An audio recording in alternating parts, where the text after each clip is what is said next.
I'm Dr. Neeraja, Chief Fertility Specialist, Dr. Neeraja's Fertility and Gynec Center, KPHB.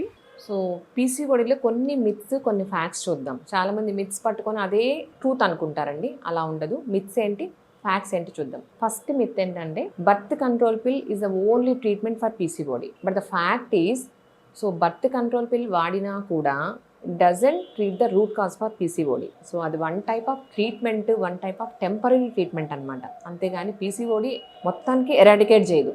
ఇంకొక second myth ఏంటంటే there is no cure for PCOD. అది myth.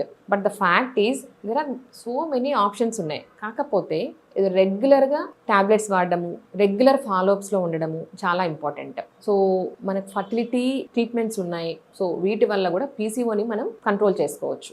ఇంకొక myth, PCOD treatment should begin only when trying to conceive. So ఇది ఎలా ఉండదండి. So PCOD యాక్చువల్గా అడాల్సెంట్లోనే present అవుతూ ఉంటారు. బట్ మన హార్మోనల్ ట్రీట్మెంట్, అగ్రెసివ్ ట్రీట్మెంట్ పీసీఓడికి అప్పుడు ఇవ్వము. కాకపోతే పీసీఓడి ట్రీట్మెంట్ ఎప్పుడు డిటెక్ట్ అయింది, అడాల్సెంట్ ఏజ్లోనే మనం స్టార్ట్ చేస్తాం. లైక్ డైట్ ఇంప్రూవ్ చేయడము, health, lifestyle, exercises, so supplements, vitamin D supplements, so అవన్నీ అడ్వైస్ చేస్తాం. సో మనం ఎప్పుడు డిటెక్ట్ చేస్తామో అప్పుడే స్టార్ట్ చేసేస్తాం. And affects only reproductive system. So PCOD అంటే పిల్లలు పుట్టేదానికి అనుకుంటూ ఉంటారు చాలామంది, కానీ PCOD is a multi system disorder. So చాలామంది ఈ ఒబెసిటీ వల్ల ఫ్యాటీ లివర్ రావడము, డయాబెటీస్తో ప్రజెంట్ అవుతూ ఉంటారు, ఇన్సులిన్ రెసిస్టెన్స్, దానివల్ల స్ట్రోక్స్, యాంజైనా, ఇవన్నీ ప్రజెంట్ అవుతూ ఉంటారు. So it's multi system disorder అనమాట. గైనకాలజిస్ట్ ఇన్వాల్వ్ అవ్వాలి, అట్లా ఫిజిషియన్ ఇన్వాల్వ్ అవ్వాలి, ఎండోక్రైనాలజిస్ట్ ఇన్వాల్వ్ అవ్వాలి. సో అన్ని ఫ్యాక్టర్స్ కంట్రోల్ చేసుకోవాలన్నమాట. ఇంకొక మిత్ ఏంటంటే సెల్ఫ్ డయాగ్నోస్డ్ అనుకుంటూ ఉంటారు. బట్ ఇది సెల్ఫ్ డయాగ్నోసిస్ కాదండి. సో యాక్చువల్గా దీనికి స్పెసిఫిక్ క్రైటీరియా ఉంటాయి.